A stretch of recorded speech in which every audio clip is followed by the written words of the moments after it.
Então o ratio por si só é uma relação, tá? É uma relação de uma grandeza pela outra. Por exemplo, quando você vai calcular o ganho, né, em função da tensão, tá?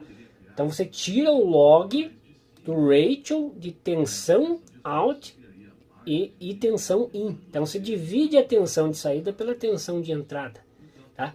E você tira o log disso. Depois você multiplica por 20. Ou faz o 20 log do ratio de tensão, né?